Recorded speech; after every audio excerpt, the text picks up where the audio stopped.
Well, let's see what refereeing looks like from right here, the grassroots level of the game. We spoke the other day at Sheffield Wednesday's training ground to James Hope-Gill, formerly Chief Executive of one of the busiest county FA associations in the country, the Sheffield and Hallamshire.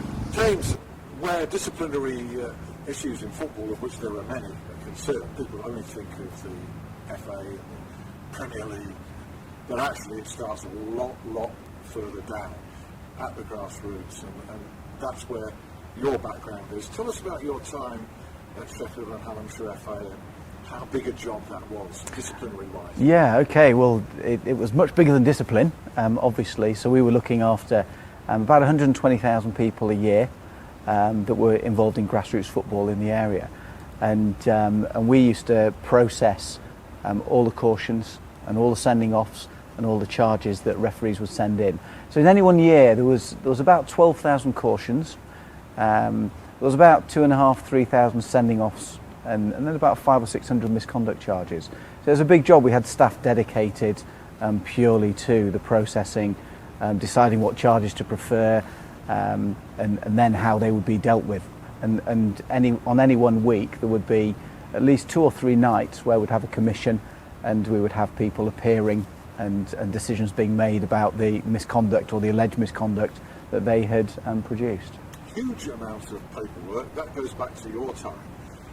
The Respect campaign has come since your time at Sheffield and Hallamshire FA. Yeah. Do you have any evidence or inkling as to whether the figures have improved for the better? Yeah, they certainly have improved. So I think the campaign by the FA has made people more aware. So not just referees, but also players and spectators. So bear in mind that a lot of, certainly in grassroots football, there's the spectators on the touchline who are not necessarily giving referee or the players or the opposition the respect that's due to them. So certainly it's increased awareness. More people are now reporting misconduct, which is good because you need it to be reported to be able to clean up the game. But also, yes, the numbers are down. Initially they went up because the Respect campaign allowed there to be more referees, so more people wanted to referee because they felt the game was being cleaned up. So we had more misconduct, but now it has gone down, and the game is starting to clean up. Why were people not reporting it?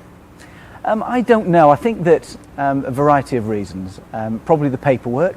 You know, if you deal with something on the pitch, you then have to write a report, you have to send it in. There's a chance you'll be asked to come to a hearing, which isn't necessarily comfortable when you're being questioned on something that you've reported and seen. But also, I think that language has become, or is becoming, an accepted part of the game.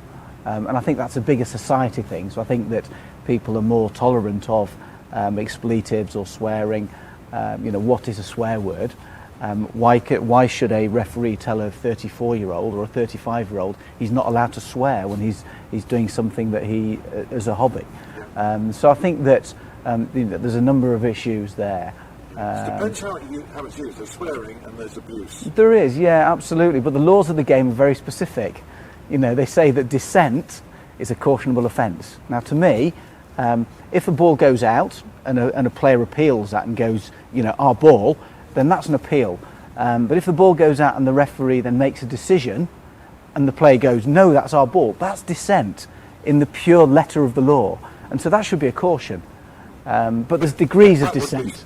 Extremely harsh. Well, I think it would be extremely harsh, but I think that one thing that it would do is it would remove that element of dissent and questioning of the referee's decision. And I think the fact that the questioning of the referee's decision is allowed to a certain extent means that there's a bit of a lack of respect. And I know lots of players, and obviously we talked to players when I was involved at the FA, and players were very canny and understood which referees would tolerate dissent and language and which wouldn't, and they would alter their behaviour. So I think that if there was a campaign and the letter of the law was adhered to, yes, it might be harsh for a while. I think it would be a short while, but it would see a clean-up of the game. Did you feel let down at any stage by the images that we regularly see on our television screens of referees being surrounded, being berated, quite clearly being sworn at, and yet appearing not to take any action at all? Did that make you feel let down? Yes, it did, because we would have many letters and many phone calls from people playing at the grassroots level who would say, we saw X player clearly mouthing words at a referee and no action being taken, and yet you're giving me a 7-week suspension because I said pretty much the same. And so I think that was a frustration and just showed a lack of consistency across the game. Do you see that changing? I think what we're seeing is less of the mass confrontation of the referee. Because I think the FA and the various leagues, so the Premier League and the Football League, have come together and said there's certain things that are not tolerable, and we will deal with those. And they've communicated that to the clubs, and there's an agreement now that certain actions will not be tolerated and action will be taken. So yes, I think there's less misconduct. You mentioned just now sanctions, and you referred, I think, to a 7-week suspension. The sanctions in grassroots tend to be far more severe than those. Yes, they have done in the past, and in the past the suspensions for a grassroots player was based on a number of days or a number of weeks. That's changed in the last 2 or 3 years, so that now they've come in line with what would be offered or what would be given to professional players. So now if you swear or abuse a referee at grassroots level, you'll get 3 matches, which is the same that you would get in the professional game. But up until a few years ago, they were very, very different. Recruiting more referees is a recurring theme. Are we seeing more referees, budding officials coming into the game? No, there aren't. But again, big strides in the last few years. So I know certainly in this area, traditionally on a Sunday where there was more football played, we only had probably about 60% of games covered by referees, which is a problem because it means that 40% aren't covered. And some of those matches would then not be played, or they'd be played without a referee, which caused in itself huge problems. On a Saturday, we weren't too bad. We had enough referees, but that was to do with the pyramid. So the pyramid of promotion for referees is on a Saturday, not a Sunday. And certainly I think that there's various initiatives that the FA have embraced and county FAs have embraced in terms of retaining referees, because what we would do is we'd quite easily recruit, but we weren't keeping them, and that was an issue. So they'd go out, they'd qualify, they'd referee their first game, and many would not carry on refereeing. Some of that was down to the abuse and not knowing what to expect. James, can I pick up with you something that we discussed before starting this, that you had incidents of referees quitting in protest at the abuse that they were receiving, and yet when you looked at their records, they weren't reporting it. Now, why on earth were they not reporting that abuse? Well, I don't know, and that was a huge frustration to us, because we were being told by referees that we weren't dealing with the language on the field and the misconduct on the field, and yet we knew things weren't being reported. Whether that was intimidation, or they couldn't be bothered, or had it become an accepted part of the game.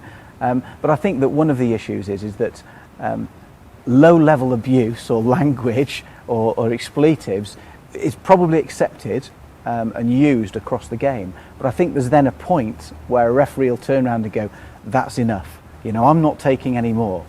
So whether the answer is to have the no tolerance, or whether it's to keep it going as it is, I don't know what the answer is, to be fair. And then, of course, you have physical threats, which are not unknown. Yeah. No, they're not unknown. And we used to have referees assaulted, not regularly. If you bear in mind, there were 120,000 people in the area playing football every week. But we would have anything between 10 and 20 referee assaults a year, ranging from pushing to actually physically, being struck. Well, clearly that's unacceptable. Yeah. It was a big concern to the game. The FA a few years ago acted. Yeah. And you feel that action is producing maybe a change of culture? Absolutely, yeah, absolutely. Again, down to the awareness. But I think that certainly parents are very much more aware of the fact that maybe the environment in football hasn't been what it could be, when in rugby and cricket and other sports there seems to be a better atmosphere on the touchline. So I think that people's expectations and people's standards hopefully are changing, and so there's a long education process. All the coaches are now have to be qualified. You have to go through child welfare training, and so I think there's a very long education process, and people are starting to come out of the end of that and that's what's going to change the the abuse levels, I think. And certainly one thing that can help you with your recruitment is the greater numbers now of female officials. And again, in order to create the climate for them to come into the game, you do need this lower level of abuse. Absolutely. It's got to be right for them. Absolutely. And are you finding that you're recruiting more or coming into the game? I think there are, and I think that that's also happening because of the advent and the increase of the number of girls and women playing the game. So I think 10, 15 years ago it was very much seen as a male sport, whereas now we had a huge league in Sheffield. It was one of the biggest girls' leagues in the country. We've got women's football. There's now a proper pyramid of football for women, and referees fit quite easily into that. And likewise, we're getting more female coaches as well. So it's certainly growing. At the top level, we have female assistant referees. I nearly said the word linesman, Yeah. which wouldn't have been quite right. We've also had a case of a lady official referee a game, I think, when one of the officials was injured or taken ill. She took over for the remainder of the game. I think that was Amy Fern. And we're not actually hearing any remark about Sian Bassey, for instance, running the line. She is a match official. Yeah. And therefore she isn't referred to in any different way to a male official if she makes a mistake or if she gets it right. Yeah. That's been a big barrier to overcome. It's been a huge barrier, and again, I think it's just because we're now more aware of the fact that women have a place in football, and we're seeing it in the boardrooms. We're seeing it within refereeing and with playing. Certainly, the FA initiatives to do with the Super League and the Premier League and having that proper structure in place are changing attitudes that have needed changing for a while. And all in all, you're now looking in at the game from outside, having been in it for some time. Is there anything when you look back that you think, I should have done that? I wish I'd have done more of that or less of that? I don't know. I think personally I was always wanting to see that zero tolerance in terms of dissent and language, because I saw that, as a parent as well, I saw that as something that was unacceptable. And I used to write to all the referees and all the clubs every year saying, don't let language become an accepted part of the game. And it is an accepted part of the game. And, so it was a little bit of a personal crusade for me to try and stop that. Why can't we be like rugby? Why can't we be like some of the other sports? And so possibly I could have tried a little bit harder and pushed the message out a little bit more.